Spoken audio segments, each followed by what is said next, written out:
social networks used as an attack vector for targeted attacks. So, goal of learning social network used as an attack vector for targeted attacks are to investigate about the vulnerabilities of social networks and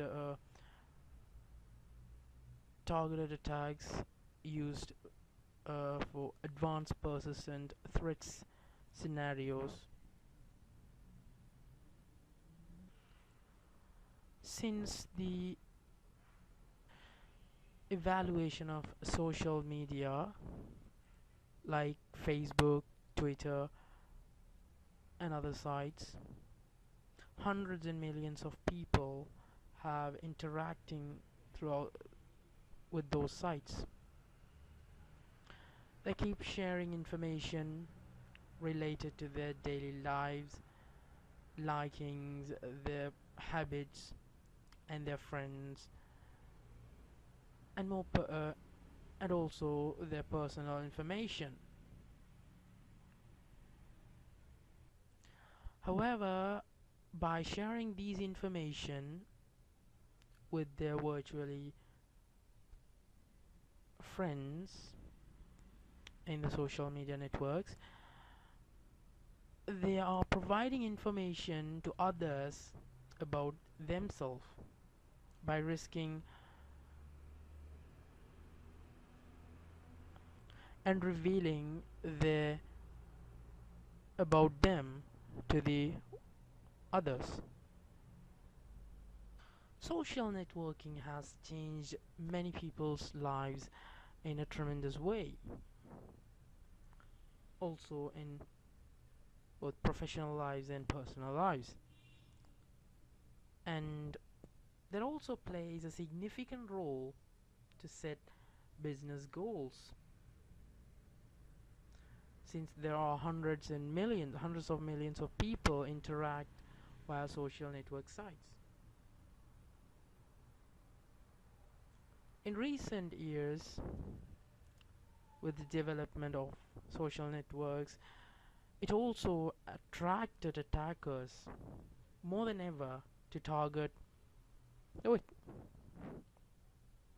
Social networks provide many different ways to connect outside of the usual connecting methods, such as direct messaging and sharing other informations. As the size of social network grows in size and usage, the risk taken by the people and the company also grows exponentially. The people affected are mostly relying for information getting on these sites.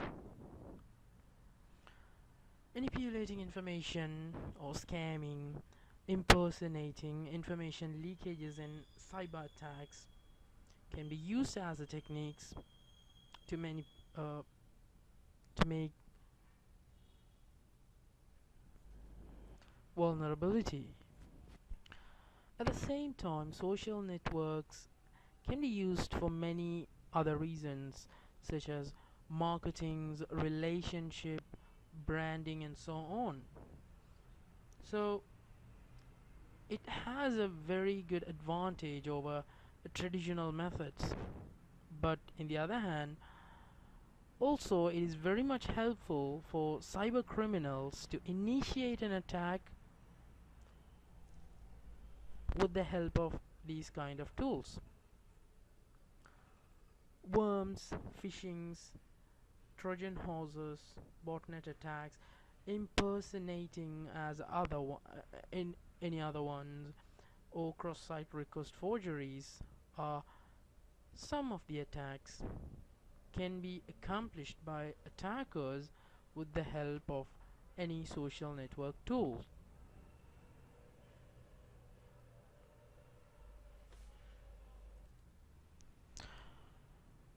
Advanced persistent attack uses multiple phases to break into a network, avoid detection, and harvest valuable information over the long term.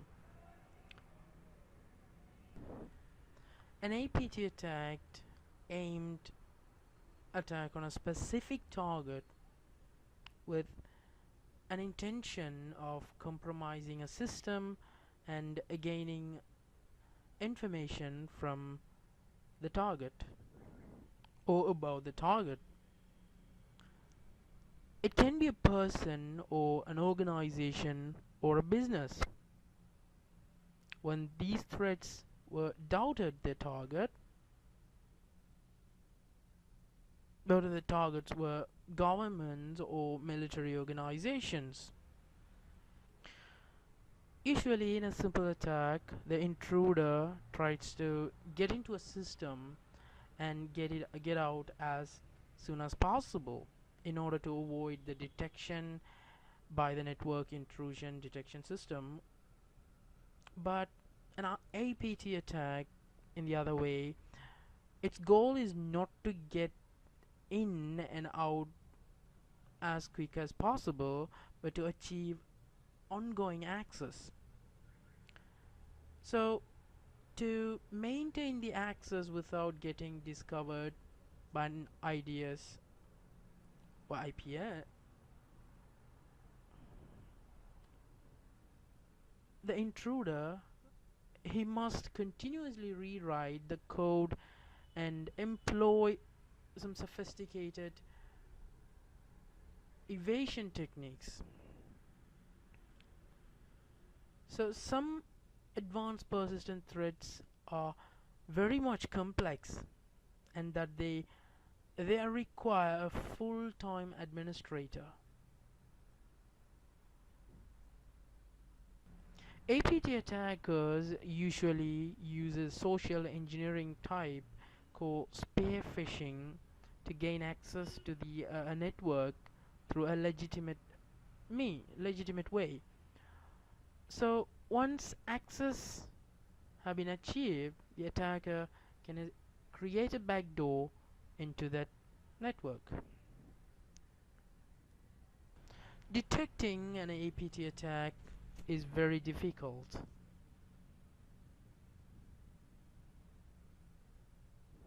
The best way to detect APT attack is analyzing the outbound data by an administrator. That way he can find out that his network has been as a target for an APT attack. In the incident, all the managers of Currentco, which is an electric utility, receiving forged emails and messages in social network sites perpetrating to be from an immediate colleague, containing links that, when visited, silently install spyware applications.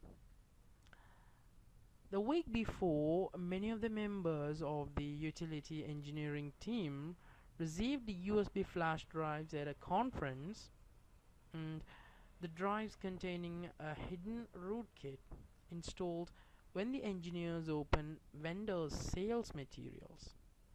Using the information gleaned from the spyware, credentials to access the utilities' Twitter and Facebook accounts were stolen.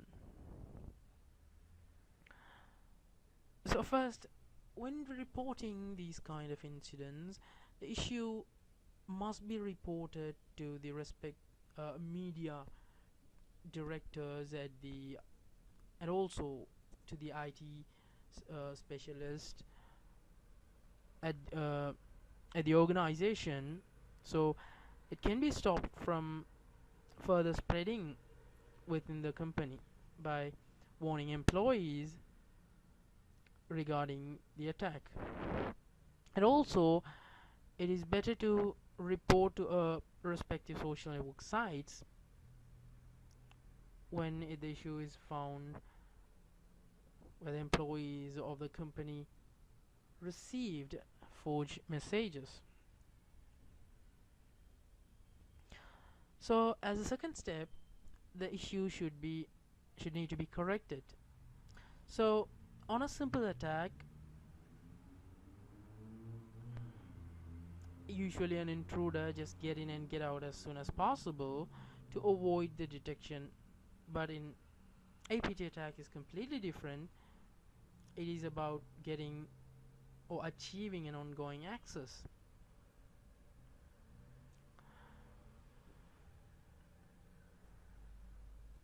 So a network attacked by such as APT, for a large network, it is hard to fix everything at once. So the best approach or best method to identify companies' most important assets and protecting it at any cost. So therefore we can move on to the less important assets in a manner. There can be hundreds of millions of malware variations, so it makes extremely challenged to protect an organization from an APT attack.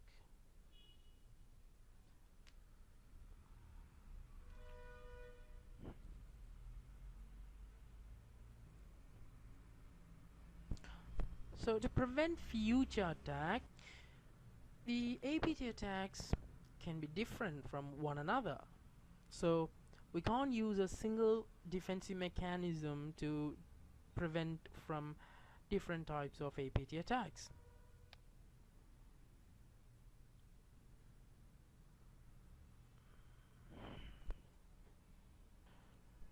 So using threat modeling of the past attacks against the biggest weaknesses in the environment can help identify where we can begin defending and cleaning up the issues.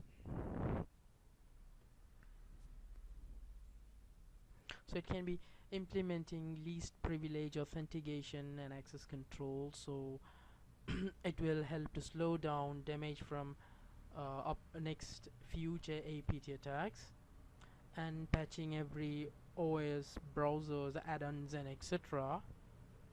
Implementing access controls and whitelisting to stop new malicious programs from spreading it around. Implementing strong password policy is and implementing wide log management systems, isolating security domains and hosts, and deploying anomaly detection systems, making sure antivirus scanners check for update of every or less than 24 hours, and educating the users about the biggest risks in online environment. So social media context may be trusted based on the amount of verification it has, but it cannot be completely trusted, since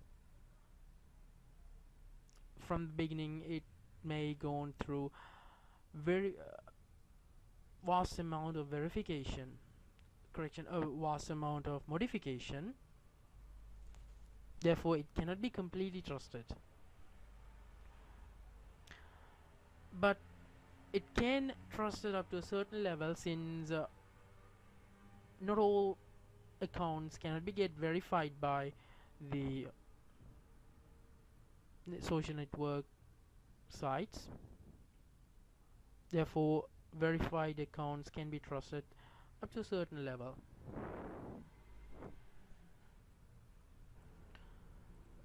So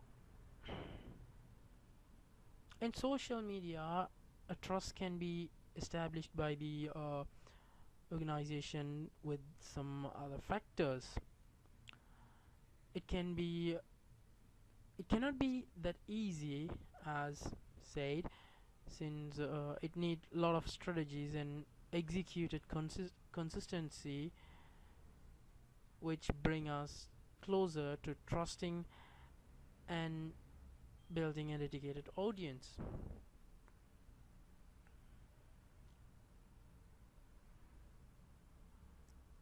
And the other way to identify